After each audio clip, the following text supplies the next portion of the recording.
Hello everyone, welcome to study point account channel. Study point account চ্যানেলের এই ভিডিওতে আজ আমি তোমাদের সাথে শেয়ার করব এসএসসি জিডির আজকের অর্থাৎ 17ই ফেব্রুয়ারির প্রথম ও দ্বিতীয় শিফটের জিকের উপর ভিত্তি করে কিছু সম্ভাব্য প্রশ্ন। তো ভিডিও শুরু করার আগে তোমাদের কাছে রিকোয়েস্ট, ভিডিও ভালো লাগলে অবশ্যই লাইক করে দিয়ে শেয়ার করো এবং চ্যানেলে নতুন হয়ে থাকলে চ্যানেলটিকে সাবস্ক্রাইব করে নিও। তো চলো শুরু করা যাক আজকের প্রথম প্রশ্ন, যে ভারতীয় শাস্ত্রীয় নৃত্যশিল্পী সোনাল মানসিং কোন সালে পদ্মবিভূষণ পুরস্কার পেয়েছেন? সোনাল মানসিং কত সালে পদ্মবিভূষণ পুরস্কার পেয়েছেন? তিনি 2003 সালে পদ্মবিভূষণ পুরস্কার পেয়েছেন। এছাড়া পদ্মভূষণ পুরস্কার পেয়েছেন 1992 সালে। এছাড়া সোনাল মানসিং ভারতনাট্যম এবং ওড়িশি শাস্ত্রীয় নৃত্যের সাথে সম্পর্কিত। ভারতের বর্তমান প্রধান নির্বাচন কমিশনারকে? ভারতের বর্তমান প্রধান নির্বাচন কমিশনার হলেন রাজীব কুমার। যদি বলা হয় তিনি কততম, সেক্ষেত্রে হবে 25তম। আচ্ছা, এর আগে কে ছিলেন? এর আগে 24তম কে ছিলেন? সুশীল চন্দ্র। ভারতের প্রথম নির্বাচন কমিশনার কে? প্রধান নির্বাচন কমিশনার সুকুমার সেন। ঋগ্বেদে নিম্নের কোন নদীটির উল্লেখ নেই? ঋগ্বেদে নিম্নের কোন নদীটির উল্লেখ নেই? সেখানে একটা অপশন ছিল কৃষ্ণা নদী। কৃষ্ণা নদী কিন্তু ঋগ্বেদে উল্লেখ নেই। ঋগ্বেদে প্রায় 25টি নদীর উল্লেখ আছে, যার মধ্যে সবথেকে সিন্ধু নদীর কথা সবচেয়ে বেশি বার উল্লেখ করা হয়েছে। আসামে ফসল কাটার সময় কোন উৎসব পালিত হয়? আসামে ফসল কাটার সময় কোন উৎসব পালিত হয়? এটা পালিত হয় মাঘ বিহু। মাঘ বিহু পালিত হয়। এই মাঘ বিহুই ভোগালী বিহু নামে পরিচিত। তাহলে মাঘ বিহু ভোগালী বিহু নামেও পরিচিত। সাত্রিয়া কোন রাজ্যের ক্লাসিক্যাল ডান্স? সাত্রিয়া কোন রাজ্যের শাস্ত্রীয় নৃত্য? এটা হলো আসামের ক্লাসিক্যাল ডান্স হলো সাত্রিয়া। এবং 15 শতকে বৈষ্ণব সাধক এবং সংস্কারক শঙ্করদেব দ্বারা বিকশিত হয়েছিল এই সাত্রিয়া নৃত্য, এবং 2000 সালে ভারতের সঙ্গীত নাটক একাডেমি একে শাস্ত্রীয় নৃত্যের মর্যাদা দেয়। তাহলে সাত্রিয়াকে কত সালে ক্লাসিক্যাল ডান্সের মর্যাদা দেওয়া হয়েছিল? 2000 সালে। নেক্সট, ম্যাগনেসিয়াম হাইড্রোক্সাইড MgOH এর হোল2 ম্যাগনেসিয়াম হাইড্রোক্সাইড অন্য কি নামে পরিচিত?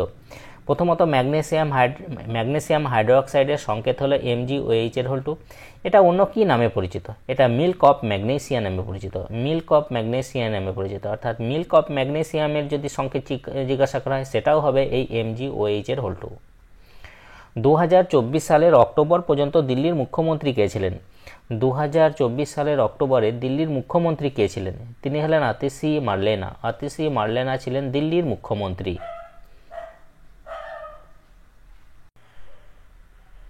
2011 সালের জনগণনা অনুসারে দক্ষিণ ভারতের কোন রাজ্যের সাক্ষরতার হার ছিল সবচেয়ে কম? দক্ষিণ ভারতের কোন রাজ্যের? সেক্ষেত্রে হবে অন্ধ্রপ্রদেশ। সেখানে অপশন ছিল অন্ধ্রপ্রদেশ, তামিলনাড়ু, কর্ণাটক, কেরালা। এই 4টি রাজ্যের মধ্যে অন্ধ্রপ্রদেশের যে সাক্ষরতার হার সেটা ছিল সবচেয়ে কম।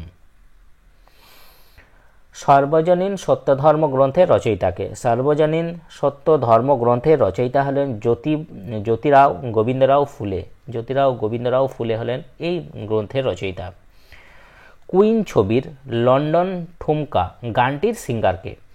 কুইন ছবি মানে কুইন যে ফিল্ম, সেই ফিল্মের লন্ডন ঠুমকা গানটির সিঙ্গারকে, গানটি কে গেয়েছেন? এটা গেয়েছেন নেহা কক্কর গেয়েছেন। সংবিধানের কোন অনুচ্ছেদে বলা হয়েছে যে রাষ্ট্রের উচিত তফসিলি জাতি, উপজাতি ও অন্যান্য দুর্বল শ্রেণীর শিক্ষাগত ও অর্থনৈতিক স্বার্থের প্রচার করা, এছাড়া তাদের সামাজিক অবিচার ও শোষণ থেকে রক্ষা করা? এটা বলা হয়েছে অনুচ্ছেদ 46 নম্বর অনুচ্ছেদে বলা হয়েছে। পৌরসভা এবং পঞ্চায়েত নির্বাচন পরিচালনা করে কে?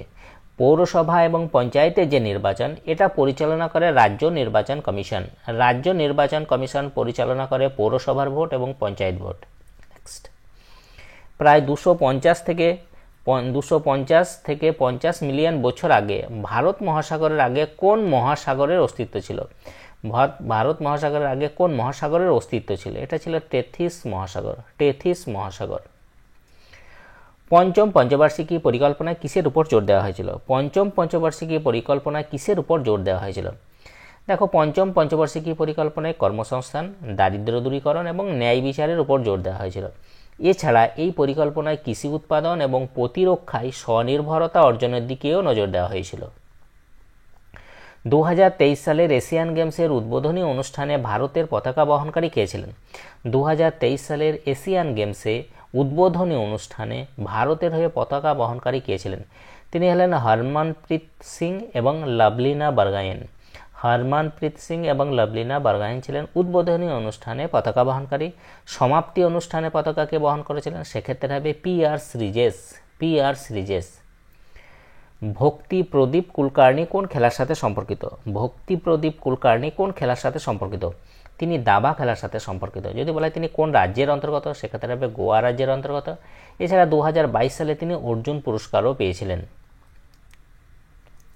এরপর দ্বিতীয় শিফটের যে জিকে তার উপর বেশ করে সম্ভাব্য প্রশ্ন। প্রথম প্রশ্ন যে কুনবি নৃত্য ভারতের কোন রাজ্যের একটি জনপ্রিয় নৃত্য? কুনবি ভারতের কোন রাজ্যের একটি জনপ্রিয় নৃত্য? এটা হলো গোয়া রাজ্যের জনপ্রিয় নৃত্য। পৃথিবীর দীর্ঘতম নদী নীলনদ কোন মহাদেশের মধ্য দিয়ে প্রবাহিত হয়েছে? পৃথিবীর দীর্ঘতম নদী হচ্ছে নীলনদ, সেটা কোন মহাদেশের মধ্য দিয়ে প্রবাহিত হয়েছে?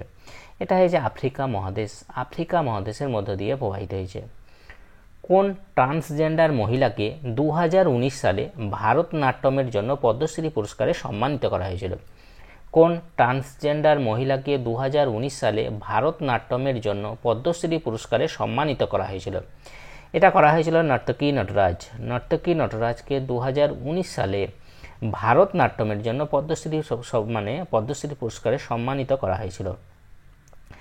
86তম সংবিধান সংশোধনের মাধ্যমে ভারতীয় সংবিধানে 11তম মৌলিক কর্তব্য কত সালে যুক্ত করা হয়েছিল?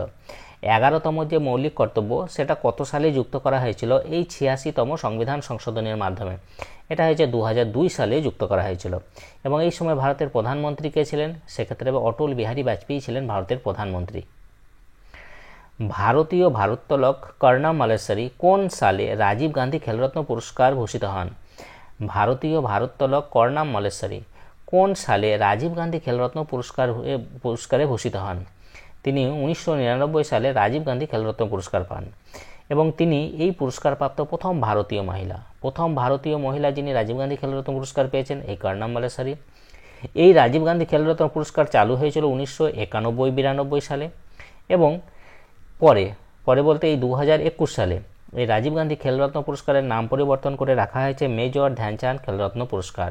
এবং 1991-92 সালে যখন প্রথম এই রাজীব গান্ধী খেলরত্ন পুরস্কার চালু হয়, এই রাজীব গান্ধী খেলরত্ন পুরস্কার প্রথম কে পেয়েছিলেন? সেক্ষেত্রে হবে বিশ্বনাথ আনন্দ।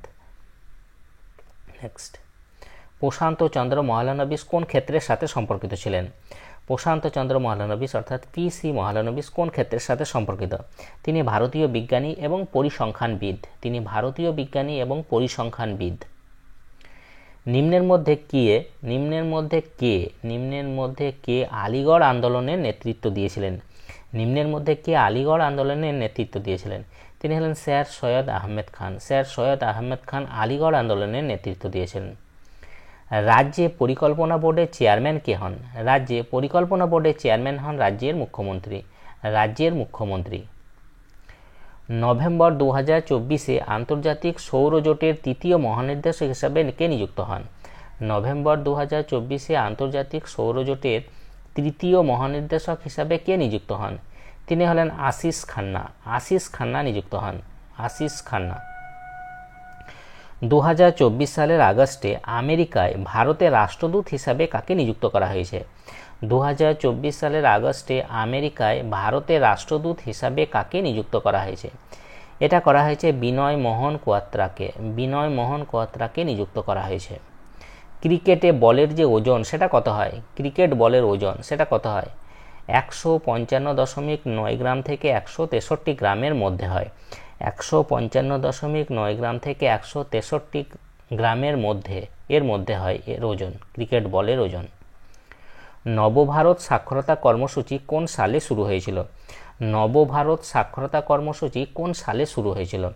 এটা শুরু হয়েছিল মার্চ 2023 সালে নবভারত সাক্ষরতা কর্মসূচি শুরু হয়েছিল। ভারতের কোন প্রতিবেশী দেশ ইসলাম ধর্ম পালন করে? এটা হচ্ছে পাকিস্তান পালন করে। ইমানি শঙ্কর শাস্ত্রী কোন বাদ্যযন্ত্রের সাথে সম্পর্কিত? তিনি বীণা বাদ্যযন্ত্রের সাথে সম্পর্কিত। যদি বলা হয় তিনি কোন রাজ্যের, সেক্ষেত্রে হবে কর্ণাটক রাজ্যের অন্তর্গত। জার্মান রসায়নবিদ ফ্রেডরিক ওহলার 1828 সালে অ্যামোনিয়াম সায়ানাইড দিয়ে পরীক্ষা করে কি তৈরি করেছিলেন? তিনি তৈরি করেছিলেন ইউরিয়া তৈরি করেছিলেন।